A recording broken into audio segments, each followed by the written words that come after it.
Hello friends, company law institute of India private limited के एक बहुत ही नए इनिशिएटिव के तहत हमने ये इनकम टैक्स केसेस की एक सीरीज शुरू की है, जिसके अंदर हम जो केस का एक समरी है वो 5 से 6 मिनट के बीच में एक वीडियो के द्वारा आपको बताने की कोशिश करते हैं। आज का केस जो हम डिस्कस करेंगे उस केस का नाम है commissioner of income tax versus Bhagiratha engineering limited. ये केस 448 ITR पेज नंबर 81 पे रिपोर्ट हुआ। मैटर केरला हाई कोर्ट ने डिसाइड किया और इस केस का जजमेंट 24 जून 2021 को आया। फ्रेंड्स, सबसे पहली बात तो यह है कि ये केस असेसमेंट ईयर 1986-87 का है और ये केस 24 जून 2021 को डिसाइड किया गया।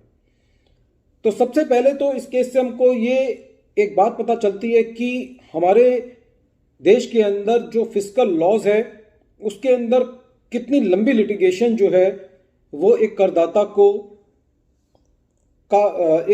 को सामना करना पड़ता है, एक लंबी लिटिगेशन का।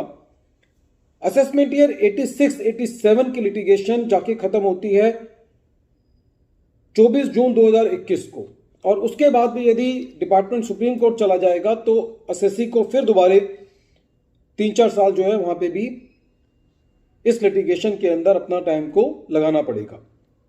बहरहाल इस केस के अंदर एसएससी एक कंस्ट्रक्शन का काम करता है। एसएससी जो है वो पहले mercantile system of accounting follow कर रहा था। एसएससी को लगा कि बिजनेस की एक्सीजेंसी की वजह से एसएससी को अब कंप्लीटेड कॉन्ट्रैक्ट मेथड फॉलो करना चाहिए। कई बार ऐसा होता है कि कॉन्ट्रैक्ट कंप्लीट नहीं होता और एसएससी जो है कुछ इनकम पर टैक्स दे देता है और बाद में जो कॉन्ट्रैक्ट होता है वो पूरा ना होने की वजह से एसएससी को वो इनकम एक्चुअल में रिसीव नहीं होती, जिसकी वजह से एसएससी के कैश फ्लोज इफेक्ट होते हैं। तो इसीलिए एसएससी ने इस पर्टिकुलर केस के अंदर अपने मेथड को मर्केंटाइल सिस्टम ऑफ अकाउंटिंग से ले जाकर के कंप्लीटेड कॉन्ट्रैक्ट मेथड में चेंज किया। जब असेसमेंट प्रोसीडिंग्स चल रही थी तो लर्नड असेसिंग ऑफिसर साहब ने यह पाया कि कुछ बिल्स सर्टिफाई किए गए थे जो एसएससी ने काम किया था, लेकिन एसएससी ने उस इनकम को अपने इनकम में नहीं लिया। एसएससी का यह कहना था कि साहब ये सारे बिल्स मैं तब अपनी इनकम में लूंगा जब ये कॉन्ट्रैक्ट कंप्लीट हो जाएगा, और मैंने ये जो बिल्स हैं वो अगले सालों में अपनी इनकम में ले लिए हैं। लेकिन असेसिंग ऑफिसर साहब इस बात से कन्विंस नहीं थे, इसलिए उन्होंने जो बिल सर्टिफाई हुए थे उसको मर्केंटाइल सिस्टम ऑफ अकाउंटिंग के तहत एसएससी के इनकम में ले लिया। एसएससी आगे लिटिगेशन में गया।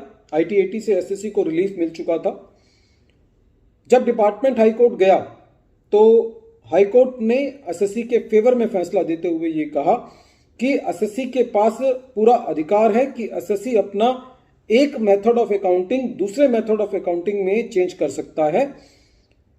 खाली कंडीशन ये है कि ये चेंज ऑफ मेथड जो है वो टैक्स की चोरी से प्रभावित नहीं होना चाहिए, टैक्स की चोरी के लिए नहीं होना चाहिए, और ये well accepted method of accounting होना चाहिए।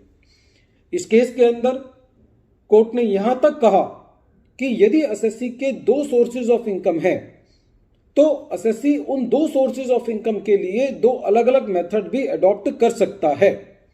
इसके अंदर भी कोई त्रुटि नहीं है कि यदि एसएससी एक सोर्स के लिए एक मेथड ऑफ अकाउंटिंग फॉलो करता है और दूसरे सोर्स के लिए दूसरा मेथड ऑफ अकाउंटिंग फॉलो करता है। जो मेन कंडीशन है change of method of accounting की वो ये है कि ये बिजनेस की एक्सीजेंसी होनी चाहिए। एसएससी के लिए ये ज्यादा यूजफुल होना चाहिए।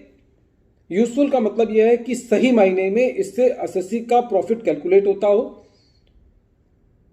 एसएससी के पास ये अधिकार नहीं है कि वो बार बार अपने मेथड ऑफ अकाउंटिंग को चेंज करे, लेकिन यदि जेन्युइन बिजनेस की जरूरत है तो एसएससी जो है वो अपने मेथड ऑफ अकाउंटिंग को चेंज कर सकता है। तो इस केस के अंदर जो असेसिंग ऑफिसर ने कुछ बिल सर्टिफाइड के बेसिस पर एसएससी का एडिशन कर दिया था, एसएससी के change of method of accounting को ना मानते हुए वो हाई कोर्ट ने कहा कि वो लर्नड असेसिंग ऑफिसर साहब ने जो किया वो ठीक नहीं किया और एसएससी को अपना मेथड ऑफ अकाउंटिंग फॉलो करने का पूरा अधिकार दिया और जो एडिशंस असेसिंग ऑफिसर साहब ने किए थे उनको डिलीट किया।